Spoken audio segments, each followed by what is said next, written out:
പുതിയ എല്ലാവർക്കും വീണ്ടും ഒരു പുതിയ വീഡിയോയിലേക്ക് സ്വാഗതം. അപ്പോൾ നമ്മളിത് ഷോർട്സ് ആക്കിയിട്ട് ഇട്ടിട്ടുണ്ടായിരുന്നു. കഴിഞ്ഞ ദിവസം നമ്മളുടെ ഇവിടെ അടുത്ത് തന്നെ ഒരു പെറ്റ്സ് മാർക്കറ്റ് ഉണ്ടെന്ന് പറഞ്ഞിട്ടില്ലേ, അവിടെ നമ്മൾ കുറച്ച് മീൻ വാങ്ങിച്ചിട്ടുണ്ടായിരുന്നു. നമ്മൾ പ്ലാൻ ചെയ്ത് പോയതൊന്നുമല്ല. എനിക്കൊരു ചെറിയ അക്വേറിയം, ഇതുപോലെ ഒരു ഗ്ലോബൊക്കെ ഇല്ലേ, അങ്ങനത്തെ ഒരു അക്വേറിയം മേടിക്കണം എന്ന് എനിക്ക് ആഗ്രഹം ഉണ്ടായിരുന്നു. പക്ഷേ ഇന്നലെ വൈകുന്നേരം നമ്മൾ ചുമ്മാ ഒന്ന് നടക്കാൻ ഇറങ്ങാമെന്ന് പറഞ്ഞിട്ട് വൈകുന്നേരം ഇറങ്ങിയതാണ് കേട്ടോ. അപ്പോൾ അത് കണ്ടു കഴിഞ്ഞപ്പം ഇങ്ങനെ മീനിൻ്റെ വില ജസ്റ്റ് ചോദിക്കാമെന്നും പറഞ്ഞുകൊണ്ട് കയറിയതാണ്. അപ്പോൾ നോക്കിക്കഴിഞ്ഞപ്പോൾ അധികം വിലയൊന്നുമില്ല. അപ്പോൾ പിന്നെ ഞങ്ങൾ വാങ്ങിക്കാമെന്ന് വിചാരിച്ചു. പണ്ട് ഞാൻ സ്കൂളിൽ പഠിക്കുന്ന സമയത്ത് ഇതുപോലെ ഇങ്ങനെ ഒരു നമ്മുടെ കുടം പോലത്തെ ഇതില്ലേ, അത് ഇച്ചിരി കൂടെ വലുതായിരുന്നു. അങ്ങനെ വീട്ടിൽ മേടിച്ചിട്ട് നമ്മുടെ ഗോൾഡ് ഫിഷ്, ഗപ്പി അങ്ങനത്തെ കുറച്ച് ഐറ്റംസിനെയൊക്കെ വളർത്തിയിട്ടുണ്ടായിരുന്നു. പക്ഷെ ഇപ്പം അതൊക്കെ ചത്തുപോയി. ആ ഒരു കുടത്തിലാണ് എൻ്റെ അപ്പൻ ഇപ്പോൾ ഉപ്പിലിട്ട് വെക്കാൻ വേണ്ടിയിട്ട് പോകണേ. അപ്പോൾ കഴിഞ്ഞ തവണ ഞാൻ നാട്ടിൽ പോയപ്പം അതൊക്കെ ഇച്ചിരി ഡെക്കറേറ്റ് ഒക്കെ ചെയ്ത്, എൻ്റെ കയ്യിൽ ഫാബ്രിക് പെയിൻ്റ് ഉണ്ട്, അതൊക്കെ ഇച്ചിരി ഡെക്കറേറ്റ് ഒക്കെ ചെയ്തിട്ട് സെറ്റ് ചെയ്ത് വെച്ച് കൊടുത്തിട്ടുണ്ടായിരുന്നു ഞാൻ. അപ്പം ആ ഒരു ഇതിലാണ് എനിക്ക് കുറച്ച് നാളായി ഇങ്ങനെ ഒരു ആഗ്രഹം വന്നിട്ട്. അപ്പം ഇന്നലെ അങ്ങ് സാധിച്ചു. അത് എന്താണ്, അതിന് വേണ്ടി പോയതല്ലെങ്കിലും കണ്ടപ്പോൾ നമ്മളതങ്ങ് വാങ്ങിച്ചു. മീനിൻ്റെ വില എനിക്ക് തോന്നുന്നു, നമ്മൾക്ക് അതിൻ്റെ പേരൊന്നും എനിക്ക് അങ്ങനെ അറിയില്ല കേട്ടോ. 4 മീനാണ് ഉണ്ടായിരിക്കണേ. അത് 4 സെറ്റ് 10 ദിർഹംസ് അത്രയേ ഉള്ളൂ. പിന്നെ ആ ഒരു ബൗളിന് എനിക്ക് തോന്നുന്നു എത്രയാ 30 തോന്നുന്നു, അത്രേ ആയുള്ളൂ. പക്ഷെ അവർ ഡിസ്കൗണ്ടൊക്കെ തന്നു. എത്രയോ കുറച്ച് 5-10 ഡിസ്കൗണ്ട് തന്നു. അതോ ഇനി അവർക്ക് കണക്ക് തെറ്റിയതാണോ, ഞങ്ങൾക്ക് ഡിസ്കൗണ്ട് തന്നതാണോ ഒന്നും അറിയാൻ പാടില്ല. പിന്നെ ചോദിക്കാനൊന്നും പോയില്ല. അപ്പോൾ ഇത് ഇന്ന് രാവിലെ നമുക്ക് അപ്പം മുട്ടക്കറി കണ്ടു. അപ്പോൾ ഒക്കെ ഇപ്പം നല്ല സെറ്റായിട്ടൊക്കെ വന്നിട്ടുണ്ട്. ഞാൻ ഇന്നലെ രാത്രിയാണ് അരച്ച് വെച്ചത്. അരച്ച് വെച്ചപ്പം തന്നെ ഞാൻ കുറച്ച് വെള്ളം ഒന്ന് ചൂടാക്കിയിട്ട് അതിൻ്റെ മണ്ടയിലേക്ക് അതെടുത്ത് വെച്ചിട്ടുണ്ടായിരുന്നു പാത്രം. അപ്പോൾ ഈ രാവിലെ ഞാൻ എഴുന്നേറ്റ് നോക്കിയപ്പോൾ നല്ലപോലെയൊക്കെ ഇങ്ങനെ പൊന്തിയൊക്കെ വന്നിട്ടുണ്ട്. അപ്പോൾ നമ്മൾ മുട്ടക്കറിക്ക് ഇന്ന് ഞാൻ തക്കാളി ഒന്നും ഇട്ടിട്ടില്ല. സവാള ഒരു 3 സവാള എടുത്തിട്ടുണ്ട്. ഇവിടെ ഏട്ടന് അത്യാവശ്യം ഗ്രേവിയും ചാറ് സംഭവങ്ങളൊക്കെ വേണം. അപ്പോൾ അതുകൊണ്ട് പിന്നെ ഞാൻ ഇന്ന് മുളക് പൊടിയൊന്നും ഇടാണ്ട് പച്ചമുളകിൽ അങ്ങ് ഉണ്ടാക്കാം എന്നാണ്. അത് ഏട്ടൻ ഇങ്ങനെ ഇരുന്ന് പറയണ്ടായി, നീ ഒരു ദിവസം വെള്ള കളർ ഉണ്ടാക്കിയെന്ന്. അപ്പം ഞാൻ വിചാരിക്കണത് മുളക് പൊടി ഇല്ലാണ്ടായിരിക്കും എന്നാണ്. പിന്നെയാണ് അങ്ങേര് പറയണേ മറ്റേ കുറുമ പോലെ ഒരു ദിവസം നമ്മൾ വെജ് കുറുമ ഉണ്ടാക്കൂലേ, അതേപോലെ മുട്ട കുറുമ ഉണ്ടാക്കിയിട്ടുണ്ടായിരുന്നു ഞാൻ. അതാണ് ഏട്ടൻ ഉദ്ദേശിച്ചത്. ആ കുറുമ എന്നുള്ള വാക്ക് അങ്ങേർക്ക് പറയാൻ കിട്ടിയില്ല. അതുകൊണ്ട് എനിക്ക് മനസ്സിലായില്ല. പിന്നെ ഇപ്പോൾ അടുത്ത പ്രാവശ്യം ഉണ്ടാക്കുമ്പോൾ അങ്ങനെ ഉണ്ടാക്കാമെന്ന് വിചാരിച്ചു. ഞാൻ ഒരിക്കലും യൂട്യൂബിലൊരു വീഡിയോ കണ്ടിട്ട് ഉണ്ടാക്കിയതാണ് നമ്മളുടെ മുട്ട കുറുമ. നമ്മൾ കുറുമയെന്ന് പറയാം, സ്റ്റൂ പോലൊക്കെ തന്നെ. തേങ്ങാപ്പാൽ ചേർക്കുകയോ തേങ്ങ അരയ്ക്കോ ഇങ്ങനെ ചെയ്യാം, സൂപ്പർ ടേസ്റ്റാണ്. അപ്പോൾ ഇതേ മുട്ടയുടെ സവാളയൊക്കെ ഞാൻ ഒന്നവിടെ വഴറ്റാൻ വേണ്ടിയിട്ട് അടച്ചു വെച്ചു. 3 സവാള ഉണ്ടല്ലോ, കുറച്ചധികം നേരം എടുക്കും നമുക്ക് സവാളയൊന്ന് വഴണ്ട് കിട്ടാൻ വേണ്ടിയിട്ട്. അപ്പോഴത്തേക്കും ഏട്ടൻ്റെ ഷർട്ടൊക്കെ ഒന്ന് തേച്ച് വെക്കാമെന്ന് വിചാരിച്ചു. നമ്മൾക്ക് വേറെ ടേബിൾ സെപ്പറേറ്റ് ഇല്ലാത്തതുകൊണ്ട് നമ്മൾ ഭക്ഷണം കഴിക്കുന്ന ടേബിളിൽ എന്നിട്ടാണ് നമ്മൾ തേക്കുക. അപ്പം ഏട്ടൻ്റെ ഒരു മുണ്ട അതിൻ്റെ മേലെ ഇട്ടിട്ടാണ് ഞാൻ ചെയ്യുക. കാരണം നമ്മൾ ക്ലീൻ ചെയ്ത് വെച്ചിട്ടുണ്ട്. പക്ഷേ ഇൻ കേസ് നമ്മൾ ഭക്ഷണം കഴിക്കുന്ന ടേബിളല്ലേ, എന്തെങ്കിലും ഒരു മഞ്ഞ കളർ എന്തെങ്കിലുമൊക്കെ അവിടെ ഉണ്ടെന്നുണ്ടെങ്കിൽ ഇനിയിപ്പം ഡ്രസ്സിലാവണ്ടല്ലോ. എല്ലാ ഷർട്ടാണെങ്കിലും ലൈറ്റാണ്, ഇത് വൈറ്റ് കളറാണ്. അടുത്ത് വരണത് ലൈറ്റ് ബ്ലൂ ഷെയ്ഡുള്ള ഷർട്ട്സാണ്. അപ്പം അതിലിനിയിപ്പോൾ എന്തെങ്കിലും ആക്കണ്ടെന്ന് വിചാരിച്ചിട്ട് ഞാൻ എപ്പോഴും ഇങ്ങനെ ഒരു തുണി ഇട്ടിട്ടാണ് തേക്കുക. അല്ലാതെ നമ്മൾ അങ്ങനെ തന്നെ ചെയ്യാൻ തോന്നണില്ലേ. വീട്ടിലും മേശപ്പുറത്ത് തുണി ഇട്ടിട്ടുണ്ട്, എന്തെങ്കിലും ആവട്ടെ. അപ്പം നമ്മുടെ തേച്ചൊക്കെ കഴിഞ്ഞപ്പോഴത്തേക്കും നമ്മുടെ സവാളയൊക്കെ നല്ല പോലെ വരണ്ട് വന്നിട്ടുണ്ടായിരുന്നു. അപ്പം ഞാൻ മുളക് പൊടി ഇട്ടിട്ടില്ല, ബാക്കിയെല്ലാം പച്ചമുളക് ഒരു 4 ഇട്ടിട്ടുണ്ട്. നമുക്ക് എരിവ് കുറവായതുകൊണ്ട് 4 പച്ചമുളക് ഇട്ടിട്ടുള്ളൂ. പിന്നെ മഞ്ഞൾപ്പൊടി, മല്ലിപ്പൊടി, കറി മസാല ഇതെല്ലാം കൂടി ഇട്ടിട്ട് ഒന്ന് നന്നായിട്ട് വഴറ്റി കൊടുക്കുന്നുണ്ട്. പിന്നെ ഈ കറി ഉണ്ടാക്കുമ്പം, എനിക്ക് മുട്ടക്കറി ഉണ്ടാക്കുമ്പോൾ ചെറിയൊരു പൊടി വേണം. തക്കാളി നമ്മൾ അതിനാണല്ലോ ചേർക്കുക. തക്കാളി ഇല്ലാത്തപ്പോൾ ഞാൻ എപ്പോഴും ഒരു ഇച്ചിരി വിനാഗിരി ഞാൻ എപ്പോഴും ചേർക്കാറുണ്ട് കേട്ടോ. അപ്പോൾ അതൊക്കെ ഒന്ന് സെറ്റായിട്ട് പൊടിയൊക്കെ ഇട്ടിട്ട് ഒന്ന് സെറ്റാവട്ടെ എന്ന് വിചാരിച്ചു. എന്നിട്ട് ഞാൻ നമ്മളുടെ മുട്ട പുഴുങ്ങിയെടുത്തിട്ടുണ്ടായിരുന്നു. അതിൻ്റെ തൊണ്ടൊക്കെ കളയാണ് ഞാൻ ഇന്നും ഓയിൽ ഒഴിച്ചിട്ടാട്ടോ പുഴുങ്ങിയിട്ടുണ്ടായിരുന്നത്. നല്ല സൂപ്പറായിട്ട് സെറ്റായിട്ട് വരുന്നുണ്ട്.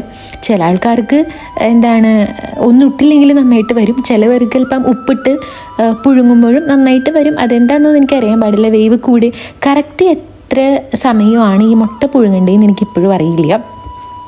മിക്കപ്പോഴും നമ്മൾ കുക്ക് ചെയ്യണത് ഓവർ കുക്ക്ഡ് ആണെന്ന് എനിക്ക് തോന്നാറുണ്ട്. അപ്പോൾ മുട്ടയൊക്കെ പുഴുങ്ങി അതിനുള്ളിലേക്ക് ഇട്ടു. പിന്നെ ഞാൻ കുറച്ച് വെള്ളം കൂടെ വെച്ചിട്ടുണ്ടായിരുന്നു, ഒന്ന് ഗ്രേവി കുറച്ച് ഇരിക്കോട്ടെ എന്ന് വിചാരിച്ചിട്ട്.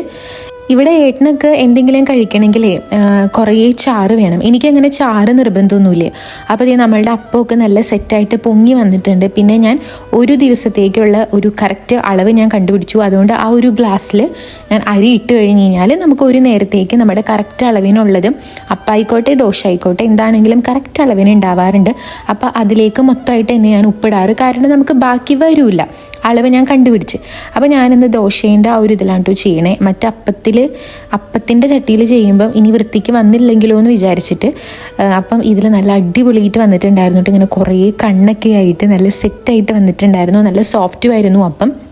അപ്പോൾ ഇങ്ങനെ സോഫ്റ്റായിട്ടുള്ള അപ്പം, അതുപോലെ കുറേ കണ്ണുള്ള അപ്പം കാണുമ്പോൾ തന്നെ നമുക്കൊരു സന്തോഷമല്ലേ, നല്ലപോലെ വന്നിട്ടുണ്ടെന്നൊരു ഇതുണ്ടാവും. അപ്പം നല്ലപോലെ സംഭവം വന്നിട്ടുണ്ട്. കുറച്ചൊക്കെ ഞാൻ ചുട്ട് വെച്ചു. ഇനി കുറച്ചും കൂടെ നമ്മൾക്ക് ചുടാനുണ്ട്. പിന്നെ ഞാൻ ചായയും കൂടി ഇട്ട് വെച്ചു. ഏട്ടൻ അപ്പോഴത്തേക്കും കുളിച്ച് റെഡി ആയിട്ട് ഡ്യൂട്ടിക്ക് പോകാൻ വേണ്ടിയിട്ട് പോവാണ്. ഇനി ആ ബാക്കിയും കൂടെ ട്രിപ്പ് ചുട്ട് കഴിഞ്ഞിട്ട് വേണം എനിക്ക് ഭക്ഷണം കഴിക്കാൻ വേണ്ടിയിട്ട്. അപ്പോൾ ഏട്ടൻ ജോലിക്ക് പോയിട്ട് ഞാൻ പിന്നെ ഈ പാത്രങ്ങളൊന്നും കഴുകിയിട്ടില്ല. രാവിലത്തെ പാത്രങ്ങൾ ഇവിടെയും അവിടെയൊക്കെ ആയിട്ട് ഇരിക്കാനുണ്ട്. അപ്പം ഇതൊക്കെ ഒന്ന് ജസ്റ്റ് ക്ലീൻ ചെയ്ത് മാറ്റിയിട്ട് വേണം പിന്നെ നമ്മുടെ വർക്കിൻ്റെ ഇതിലോട്ടേക്ക് കിടക്കാൻ വേണ്ടിയിട്ട്. ചടപടി ഇതൊക്കെ ഒന്ന് ക്ലീൻ ചെയ്ത് വെക്കാം. ഇന്ന് രാവിലെ ഞാൻ കുറേ പ്ലാൻസൊക്കെ ആയിട്ട് എഴുന്നേറ്റത്. ഇങ്ങനെ ടൈം ടേബിളാക്കി എഴുതി വെച്ചിട്ട് ഞാൻ പറഞ്ഞില്ലേ കുറച്ച് വർക്ക് ഫ്രം ഹോം ചെയ്യുന്നുണ്ടെന്ന്. അപ്പോൾ അത് ഇന്ന സമയങ്ങളിൽ ഇന്നത് ചെയ്യണം, ഇന്ന സമയങ്ങളിൽ ഇന്നത് ചെയ്യണം എന്നൊക്കെ വിചാരിച്ചിട്ട് ഒരു ടൈം ടേബിളൊക്കെ ആക്കിയിട്ട് ചെയ്യണം എന്നാണ് വിചാരിച്ചുകൊണ്ടിരുന്നത്. പക്ഷെ എന്താണെന്ന് അറിയാൻ പാടില്ല, ഇന്നത്തെ ദിവസം ഒരു സുഖവും ഉണ്ടായിരുന്നില്ല, ഒന്നും ചെയ്യാൻ തോന്നുന്നുണ്ടായിരുന്നില്ല. ആകപ്പാടെ ഒരു ഇതായിരുന്നു. പിന്നെ എങ്ങനെയൊക്കെയോ തള്ളി നീക്കി എന്തൊക്കെയോ കാര്യങ്ങളൊക്കെ ചെയ്തു എന്നല്ലാണ്ട് ആക്റ്റീവായിട്ട് ഞാൻ ഒന്നും ചെയ്തിട്ടുണ്ടായിരുന്നില്ല. അപ്പം പാത്രങ്ങളൊക്കെ ഒന്ന് കഴുകി കഴിഞ്ഞ് അപ്പം തന്നെ ഞാൻ നമ്മളുടെ ഗ്യാസിൻ്റെ സ്റ്റവും കൂടെ ക്ലീൻ ചെയ്തിട്ടാണ് എപ്പോഴും ഇപ്പം എന്നല്ല ഇവിടെ വന്നേ പിന്നെ നമ്മൾ കുക്ക് ചെയ്തപ്പം തന്നെ ഞാൻ ഗ്യാസിൻ്റെ സ്റ്റൗ അപ്പപ്പേ ക്ലീൻ ചെയ്ത് വെക്കാറുണ്ട്. അപ്പോൾ എപ്പോഴും വൃത്തിക്ക് കിടന്നോളൂല്ലോ. ചില ആൾക്കാർ രാത്രി ഉറങ്ങണേക്കാട്ടിലും മുൻപ് കംപ്ലീറ്റ് ക്ലീൻ ചെയ്യണവരുണ്ട്. പക്ഷേ എനിക്ക് ചിലപ്പം ഏട്ടൻ മോർണിംഗ് ഡ്യൂട്ടിയൊക്കെ നൈറ്റ് ആണെന്നുണ്ടെങ്കിൽ രാവിലെ വെളുപ്പിന് വന്നു കഴിയുമ്പം എനിക്ക് ചിലപ്പോൾ മടിയും. അപ്പോൾ അതുകൊണ്ട് അപ്പപ്പളേ തന്നെ ഞാൻ ഫുൾ ക്ലീൻ ചെയ്ത് അങ്ങ് ഇടും. അപ്പോൾ വലിയ കഷ്ടപ്പാടൊന്നും ഇല്ലല്ലോ, നമുക്ക് ഇങ്ങനെ അങ്ങ് ഒന്ന് തൂത്തങ്ങോട്ട് പോയി കഴിഞ്ഞ് കഴിഞ്ഞാൽ സെറ്റായിട്ട് സംഭവം അവിടെ കിടന്നോളൂ. അപ്പോൾ ഞാൻ നമ്മുടെ സ്ലാബും കൂടെ ജസ്റ്റ് ഒന്ന് ക്ലീൻ ചെയ്തിട്ടുണ്ട്. വലിയതായിട്ട് പൊടിയൊന്നുമില്ല, പക്ഷേ തറയിൽ പൊടിയുണ്ടായിരുന്നു. ഇന്ന് എനിക്ക് തുടയ്ക്കണമായിരുന്നു, പക്ഷേ ഞാൻ പറഞ്ഞില്ലേ തുടയ്ക്കണം. അങ്ങനെ കുറേ പ്ലാൻസൊക്കെ ആയിട്ടാണ് ഇന്ന് എഴുന്നേറ്റിട്ടുണ്ടായിരുന്നത്. പക്ഷേ ഒരു മൂഡും ഇല്ലാത്തത് കൊണ്ട് ഒന്നും നടന്നില്ല. പിന്നെ കുറേ നേരം ഞാൻ മീനുകളോട് എൻ്റെ സങ്കടം പറഞ്ഞുകൊണ്ടിരുന്നു എന്നൊക്കെ. പക്ഷെ അതുങ്ങളിവിടെ സെറ്റായിട്ടില്ല എന്ന് തോന്നുന്നു. അവിടെ അക്യൂറിയത്തിൽ വലിയൊരു അക്യൂറിയത്തിലല്ല, അതുങ്ങൾ കുറേ കൂട്ടുകാരായിട്ട് കിടന്നിരുന്നതല്ലേ. പെട്ടെന്ന് ഒരു കുഞ്ഞി കുടിക്കയിലോട്ടേക്ക് 4 കൂടെ മാറിക്കഴിഞ്ഞ് കഴിഞ്ഞപ്പം അവർക്ക് ഒന്ന് ഇച്ചിരി സങ്കടം ഉണ്ടെന്ന് എനിക്ക് തോന്നുന്നു. കാരണം ഓടിക്കളിക്കണമൊന്നുമില്ല, അവർ ആ ഒരു കുടത്തിൻ്റെ ഒരു മൂലയ്ക്ക് 4 കൂടി ഇങ്ങനെ ഇരിക്കുകയാണ്. അപ്പോൾ പെട്ടെന്ന് അങ്ങ് സ്ഥലം മാറിക്കഴിഞ്ഞ് കഴിഞ്ഞപ്പം അവർക്ക് പറ്റിയിട്ടുണ്ടാവില്ലായിരിക്കും. കുറച്ച് ടൈം എടുക്കുമായിരിക്കും. എല്ലാ പെറ്റ്സും ഇങ്ങനെയൊക്കെ തന്നെയാണല്ലോ. ഈവൻ നമ്മൾ പട്ടികളെ അല്ലെങ്കിൽ പൂച്ചകളെ വാങ്ങിച്ചാൽ പോലും അവരിങ്ങനെയൊക്കെ തന്നെയാണല്ലോ. ഒന്ന് സെറ്റായിട്ട് വരാൻ വേണ്ടിയിട്ട് അവർക്ക് സമയം എടുക്കുമല്ലോ. അപ്പോൾ പിന്നെ അതെല്ലാം കഴിഞ്ഞ് കഴിഞ്ഞപ്പോഴത്തേക്കും നമുക്ക് കുറച്ച് അലക്കാൻ വേണ്ടിയിട്ടുണ്ടായിരുന്നു. അങ്ങനെ ഞാൻ അതും കൂടെ കൈയോടെ അലക്കാനിട്ട് 2 ട്രിപ്പായിട്ട് അലക്കണമായിരുന്നു. ഏട്ടൻ്റെ യൂണിഫോമും അലക്കണം, അല്ലാണ്ടും അലക്കണം. അപ്പം ഞാൻ അകത്ത് വെച്ച് വീഡിയോ ഒക്കെ എടുത്തിട്ട് അത്ര ഭംഗിയാവണില്ല. പക്ഷെ നിങ്ങൾക്ക് അങ്ങനെ പുറം കാണാതിരുന്നിട്ടാണ് തോന്നുന്നു. ഞാൻ ഇച്ചിരി നേരം വെയിലത്ത് കൊണ്ടെന്ന് വെച്ച് കഴിഞ്ഞപ്പോൾ അവിടെ കിടന്ന് അറമാതിച്ച് അങ്ങോട്ടും ഇങ്ങോട്ടൊക്കെ അതുങ്ങൾ കിടന്ന് ഓടുണ്ടായിരുന്നു. പിന്നെ ചൂടല്ലെന്ന് ഓർത്ത് ഞാൻ അകത്തോട്ട് കയറ്റി കിട്ടും. പിന്നെ നമുക്ക് തൂക്കാനുണ്ടായിരുന്നു. ഇന്ന് തുടയ്ക്കേണ്ടായിരുന്നു, പക്ഷെ ഞാൻ തുടച്ചില്ല, ജസ്റ്റ് അടിച്ചൊന്നും ഇടാമെന്ന് വിചാരിച്ചു. ഇന്നലെ ഏട്ടൻ ഓഫ് ആയതുകൊണ്ട് അങ്ങനെ ഇരുന്നിട്ട് ഇന്നലെ അടിച്ചിട്ടുണ്ടായിരുന്നില്ല. ഒരു ദിവസം നമ്മൾ അടിച്ചില്ല എന്നുണ്ടെങ്കിൽ നല്ല രീതിക്ക് പൊടി വരും. ഞാൻ പറഞ്ഞില്ല, ഞാൻ എപ്പോഴും ആ ഒരു ജനൽ തുറന്നിടും. ആ ജനലും കൂടെ തുറന്നിട്ടില്ലെങ്കിൽ എനിക്ക് പ്രാന്താവും. എന്തെങ്കിലും വെളിച്ചം കയറണ്ടേ. അപ്പോൾ ആ ജനൽ തുറന്നിടുന്നത് കൊണ്ടാണെന്ന് തോന്നുന്നു നമുക്ക് നല്ല രീതിക്ക് പൊടി വരുന്നുണ്ട്. പിന്നെ മറ്റൊരു കുത്തു ഓട്ടയുള്ള പോലത്തെ ഒരു ഷീറ്റൊക്കെ ഉണ്ട്. പക്ഷെ ഞാൻ എന്തെങ്കിലും വറക്കണ സമയത്ത്, എണ്ണയിൽ വറക്കണ സമയത്ത് ഞാൻ അതും കൂടെ അങ്ങ് മാറ്റി വയ്ക്കും. കാരണം ഇനി ഞാനായിട്ട് ഇവിടെ ഫയർ അലാം അടിച്ച് ഒച്ചപ്പാടും ബഹളവും ഉണ്ടാക്കണ്ടാന്ന്. ഞാൻ ഒരു കഥ പറഞ്ഞില്ല എന്ന് തോന്നുന്നു. കഴിഞ്ഞ ഒരു ദിവസം രാത്രി ഒരാൾ ഇതുപോലെ ഉറങ്ങി. അയാളുടെ റൂമിൽ ഗ്യാസ് എന്തോ ഓണായിരുന്നു എന്ന് തോന്നുന്നു. തീ പിടിച്ച് ഫയർ അലാമും കൂട്ടുവിളിക്കുമായിട്ട് ഞങ്ങളെല്ലാവരും കൂടെ പുറത്തോട്ട് ഇറങ്ങി പോകേണ്ടി വന്നു. പിന്നെ ഞാനിപ്പോൾ അങ്ങനെ കുറേ സൂക്ഷിക്കാറുണ്ട്, അല്ലെങ്കിൽ ഞാൻ സൂക്ഷിക്കാറുണ്ട്, ഫയർ അലാം പേടിയായതുകൊണ്ട്. പിന്നെ എല്ലാം അടിച്ചൊക്കെ കഴിഞ്ഞ് കഴിഞ്ഞപ്പോഴത്തേക്കും നമുക്ക് ചോറ് തിളപ്പിക്കാൻ വേണ്ടിയിട്ടുണ്ടായിരുന്നു. അപ്പോൾ അതെടുത്തൊന്ന് പുറത്തോട്ട് വെച്ചു. പിന്നെ ഇന്ന് വെണ്ടയ്ക്ക നമ്മളൊന്ന് എന്താ പറയുക, ഇങ്ങനെ ഉപ്പേരിന്നോ തോരനോ ഒലത്തുന്നോ എന്ത് വേണമെങ്കിലും പറയാം. ഞങ്ങളുടെ നാട്ടിൽ മിക്കതിനും ഒലത്തുന്ന പറയാറ് കേട്ടോ. അപ്പോൾ നമ്മൾ വെണ്ടയ്ക്ക കുറച്ച് നേരം ഒന്ന് ഞാൻ കഴുകി ഉപ്പിലിട്ട് വെക്കാമെന്ന് വിചാരിച്ചു. ഉപ്പിലിട്ട് വെക്കാമെന്ന് വെച്ചാൽ ആ ഉപ്പിലിട്ടല്ല കേട്ടോ, നമ്മൾ അണുക്കളൊക്കെ പോകാൻ വേണ്ടിയിട്ട് ഉപ്പ് വിതറിയിട്ടൊന്ന് ഇടൂലേ, അപ്പോൾ അങ്ങനെ വെക്കാമെന്ന് വിചാരിച്ചു. ചിലപ്പോൾ ഞാൻ ഉപ്പ് ഇടും, അല്ലെങ്കിൽ ചിലപ്പം ബേക്കിംഗ് സോഡ ഇട്ട് വെക്കും, അല്ലെങ്കിൽ ചിലപ്പോൾ ഒന്നും ചെയ്യാറില്ല, അങ്ങനെ പാടി തന്നെ എടുത്ത് വെക്കും. കുറച്ച് ബോക്സും കാര്യങ്ങളൊക്കെ മേടിച്ച് കഴിഞ്ഞ് കഴിഞ്ഞാൽ നമുക്ക് വാങ്ങിച്ച അപ്പം തന്നെ ഇങ്ങനെ കുറച്ച് നേരം എന്തെങ്കിലും വിതറി ഇട്ടിട്ട് ഒന്ന് വെള്ളം മാറിക്കഴിഞ്ഞ് കഴിയുമ്പോൾ ബോക്സിലോട്ട് എടുത്ത് വെക്കാൻ. പക്ഷെ നമ്മൾ ബോക്സും കാര്യങ്ങളൊന്നും നമ്മൾ വാങ്ങിക്കണം. പിന്നെ എല്ലാവരും ഇങ്ങനെയൊക്കെ തന്നെ ആയിരിക്കും ചെയ്യുന്നുണ്ടാവാട്ടോ. അങ്ങനെ ചെയ്ത് കഴിഞ്ഞാൽ കുറച്ചും കൂടെ നല്ലതായിരിക്കും തോന്നുന്നു. പിന്നെ കുറച്ച് നേരം കഴിഞ്ഞപ്പോഴത്തേക്കും അതിൻ്റെ വെള്ളമൊക്കെ ഒന്ന് ഞാനിങ്ങനെ ജസ്റ്റ് ഒന്ന് ഒപ്പിയെടുത്തിട്ടുണ്ടായിരുന്നു. നമ്മൾ വെണ്ടയ്ക്ക എപ്പോഴും വഴുവഴുപ്പ് കൂടുതലുള്ളൊരു പച്ചക്കറിയാണല്ലോ. അപ്പോൾ നമ്മൾ കഴുകി കഴിയുമ്പം ഏതെങ്കിലും ഒരു കോട്ടൻ്റെ തുണി വെച്ചിട്ടോ അല്ലെങ്കിൽ ടിഷ്യൂ പേപ്പറോ വെച്ചിട്ട് നമ്മളിങ്ങനെ ഒന്ന് ഒപ്പിയെടുത്ത് കഴിഞ്ഞ് കഴിഞ്ഞാൽ നമ്മൾക്ക് വെള്ളത്തിൻ്റെ അംശം അതിൽ നിന്ന് പോകും. വെള്ളത്തിൻ്റെ അംശം വന്നു കഴിഞ്ഞ് കഴിഞ്ഞാൽ ആ വഴുവഴുപ്പ് അങ്ങ് പോകില്ല. പിന്നെ നമ്മൾ വെണ്ടയ്ക്ക തുറന്നിട്ട് വേവിക്കണം. ഇതൊന്നും എനിക്ക് ആദ്യം അറിയണ്ടായിരുന്നില്ല. അതുകൊണ്ട് പണ്ടൊക്കെ ഞാൻ വെണ്ടയ്ക്ക ഉണ്ടാക്കുമ്പം അട്ടർ ഫ്ലോപ്പായിരുന്നു. ഞാൻ വേണമെങ്കിൽ വെള്ളം കൂടെ ഞാൻ ഒഴിച്ചിട്ടുണ്ട് വേവാൻ വേണ്ടിയിട്ട്. അപ്പോഴൊക്കെ വരണമായിരുന്നു. പായസത്തിനെക്കാട്ടിലും കഷ്ടമായിട്ടായിരിക്കും വരണ്ടാവുക.